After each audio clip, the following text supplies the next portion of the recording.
We are living in a time that we all feel is accelerating in terms of the cultural change, the scientific and technological changes. Now, change has been with every society ever since humanity got started, but this acceleration is a particular sign of the times because we can see how the science and technology come together to open up new knowledge, new territories of knowledge. And the future is always uncertain, but we would like to have in the future more breakthroughs in science and technology, and if possible, minimize the breakdowns, which are also part of life. What I find very important is to look at the resilience of systems and to strengthen the resilience of systems. Resilience is a term that comes out of ecology, but I think it is a feature that pertains to all systems. It's the way how systems adapt to changes in the environment, but to make it resilient in the sense that sudden transformations, sudden breakdowns are averted and the capacity to adapt is strengthened.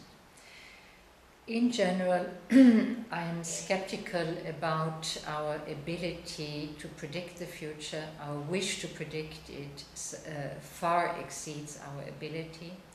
And in particular, we have to be very much aware in which domains are we predicting, which objects, which systems, which kind of relationships, non-linear relationships, are much more difficult to predict than linear relationships, and so on. So to be more modest about our real ability to predict, because reality bites back if we make mistakes. And in particular with regard to the kind of complexity that we are facing, we should of course try to continue to predict, but also know our limits.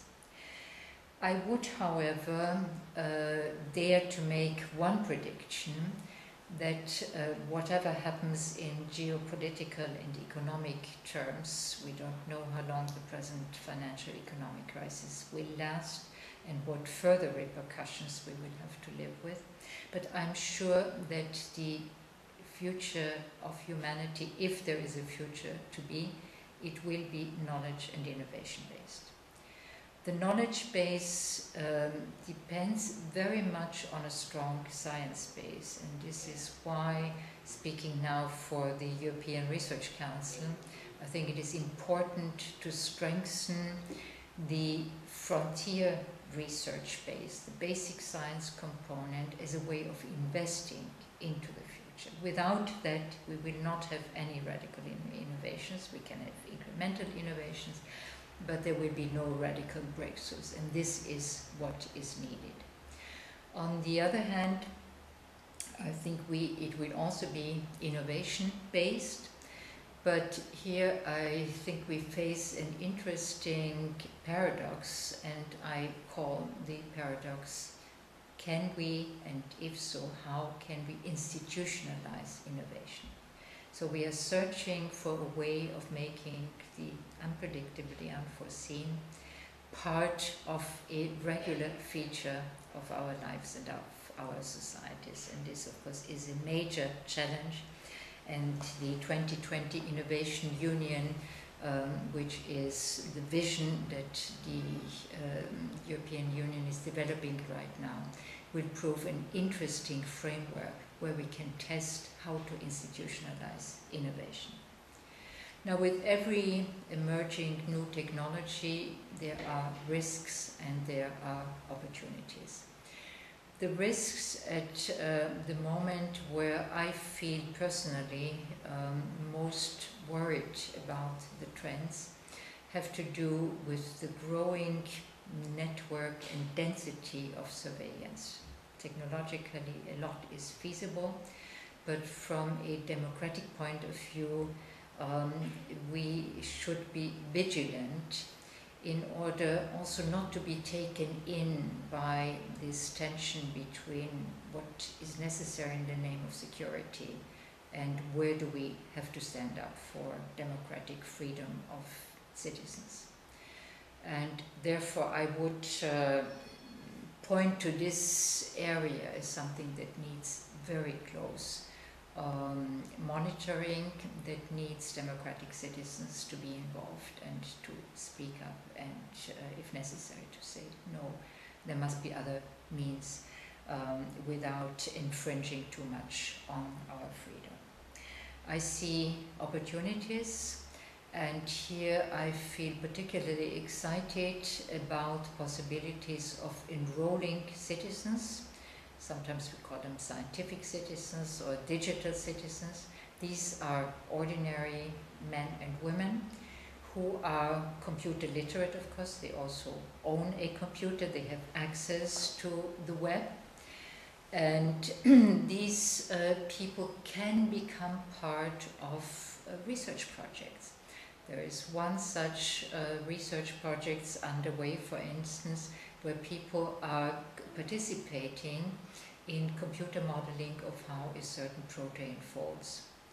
And the computer power necessary for these simulation exercises transcends what can be done. So citizens can sign up and they do their little part of this vast simulation model, but they get all excited about it, and you can also stage small competition.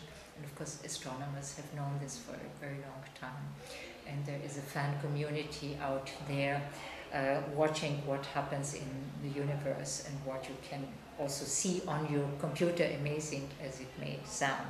And I think this passion for science is something that we can tap in, connected with technology savvy people.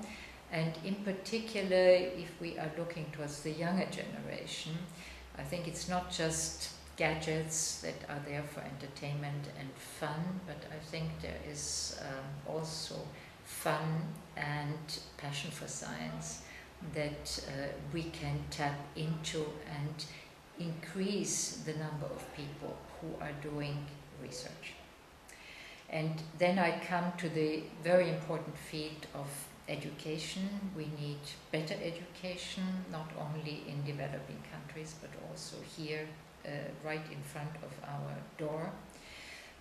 We will face major challenges with how we can restructure our universities if the financial crisis persists, the economic crisis goes on for long. How can we restructure the whole teaching and education program in terms of learning? How can we make better use of the web and the internet in classrooms, but also use them as tools to come up with new knowledge? I think it is this enabling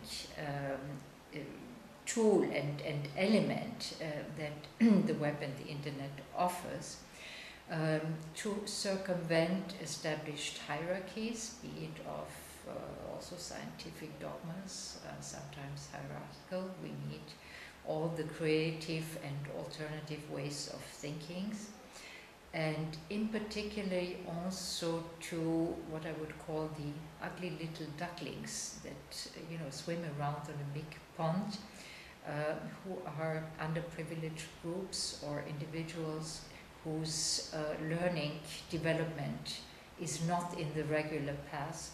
These are fantastic opportunities to enable also the ugly little ducklings to use the vast pond and to discover new horizons.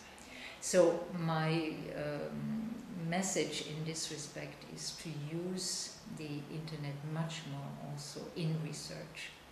And I see I look at research as something that is training our brains to think more in a more analytic way, to know how to get information, how to access information, but also how to evaluate and how to judge and assess information. So this analytic ability, I think, is crucially needed in an age where we are drowning in information. We get more and more, and we need a critical ability to go through this, and I think this is the value that research can impart, and the web has some fantastic opportunities to offer in this respect.